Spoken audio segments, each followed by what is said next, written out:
What's up, guys? It's Payne, this time around with my initial thoughts on Season 5 of Warzone and what I think will be the top 10 best weapons overall to bring into Warzone this season. I'm kind of coming to this pretty fresh. I hardly really played Season 4 at all after playing Season 3 pretty thoroughly. So this is just my thoughts off the handful of hours of Warzone I've played since it launched, the bulk of which I played on my solo Sunday live stream on Twitch. Link in the description for those who are interested. Before we dive into the video, I just want to give a brief shout out to everyone who's currently subbed to me on Twitch. It means the world to me that you guys are really supporting me. I also want to let everyone know that we are super close to my 100 subs and likes giveaway. For those who are new to the channel, I'm doing a giveaway when my Facebook page reaches 100 likes and when my YouTube hits 100 subs. So I'll always be sure to like and comment to get those numbers up. We're incredibly close to that goal. Without further wait, let's jump into the list. So kicking off the list, let's start with one of the most underrated guns in Modern Warfare as a whole. We got the PKM. The PKM is arguably the most versatile LMG in the game. It has a little bit of everything. In fact, I feel if it had the reload speed of, or at the least the options for smaller magazines like the Gruen, I have no doubt in my mind it would consistently be considered a top 5 weapon in the game. Between the range, the speed, and the power behind its shots, and how it really has, really was one of the few weapons in the game that wasn't really crippled by the nerf of the no stock option, I wouldn't be surprised to see more of this guy in Season 5. Moving on, we got number 9, the Kilo 141. The Kilo has one thing that I feel makes a weapon good in Modern Warfare and Warzone, that being versatility. It's an incredible utility weapon that can do basically anything you need it to, especially when you factor in its incredible reliability and a consistent recoil pattern, especially making this thing basically a laser. It's always been second fiddle to the M4 or the Grau, but this might be the rise of the Kilo with the change in Season 5 making rushdown and aggressive playstyles more rewarding. Next up, we have number 8, the RPG. Of course, what's a top 10 weapons list in Warzone without the RPG? A staple secondary and reliable safety net, the RPG is the definition of a one-trick pony, but that one trick it does makes it just as viable as it's always been. This thing can get you out of so many sticky situations, and again, with the map changes of Season 5, the addition of grapples and the entire anti-camp kind of thing Activision is trying to implement, explosives in general might become even more consistent of a secondary option over some of the sidearms. Now to the next one, that being number 7, the MP7. The MP7 is arguably my favorite SMG and one of my favorite weapons in the game in general. I feel the MP7 is more or less the entire package. Versatility, and you'll hear that word a lot this video, is the key to a good weapon. The MP7 already comes with a pretty large magazine and isn't hampered too much by the additions of larger magazines. It boasts some of the best innate range of any SMG while still having the better mobility, at least in comparison to the assault rifles. It's incredibly accurate, and to top it all off, it has some of the best iron sights in the game, so you don't need to run a red dot on it. Round that up all together and you basically get one of the best guns in the game.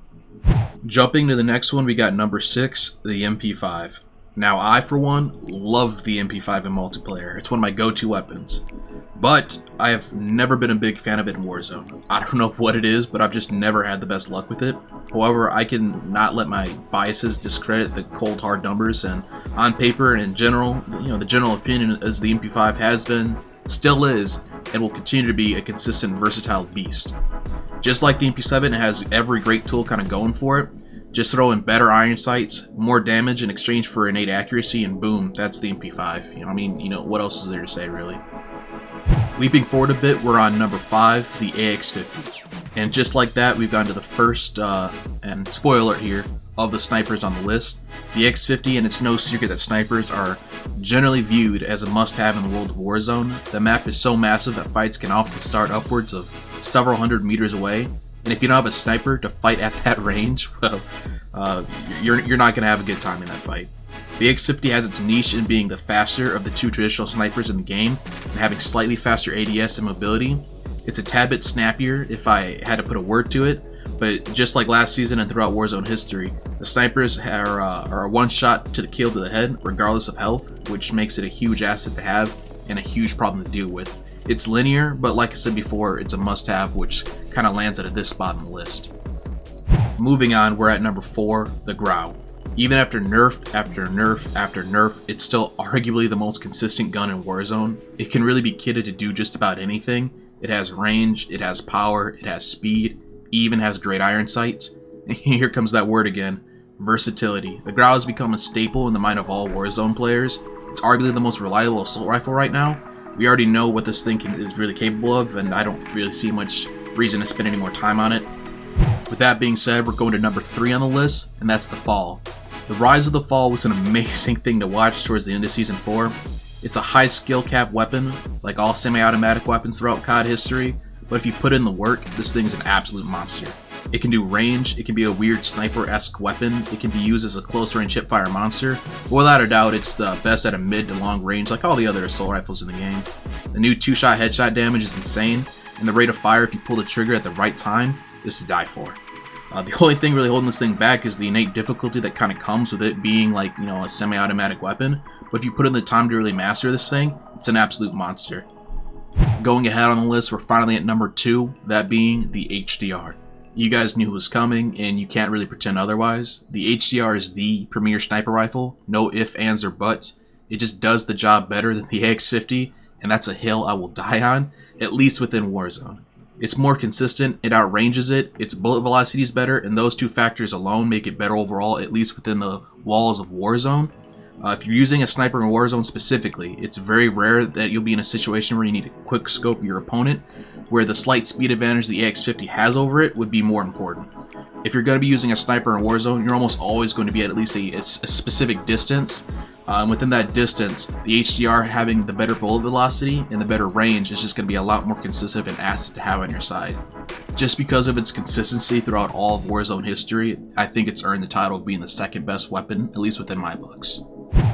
And finally, on to number 1 on the best weapons in Season 5 of Warzone, we have the AUG. Now hear me out here, I know some of you guys might be scratching your head at this one, but just think about it for a second. The game is starting to lean towards a more rush-down aggressive meta, which highlights fast and mobile gameplay, which will typically lead in favor of SMGs, but the downside of SMGs within Modern Warfare is they usually don't have as good damage numbers as the assault rifles, which will usually lead to slower time to kills, and that's kind of viewed as unfavorable in a competitive landscape. The benefit of the AUG is it's kind of the pinnacle of SMGs and ARs, and right now I'm specifically referring to the 5.56 conversion. It was already considered to be a top tier weapon last season, and has been criminally underrated throughout the span of Modern Warfare's lifespan in general. It maintains the amazing mobility of an SMG with the range and power of an assault rifle with the right setup. And to top it all off, it has really great innate iron sights too, and that's really important within Warzone because you only have so many slots you can really have in any individual weapon at a time. Throw all those things together and honestly you have what I consider to be a potential frontrunner for the best weapon within Season 5 of Warzone. But let me know what you guys think in the comments below. Feel free to discuss it, what you guys think is better or worse than others, what you guys think would be viable weapons coming forward. Do you think like the new AN94 is going to be a contender? I've only had a handful of experience with it, but keep it civil in the comment section and just let me know what you guys think.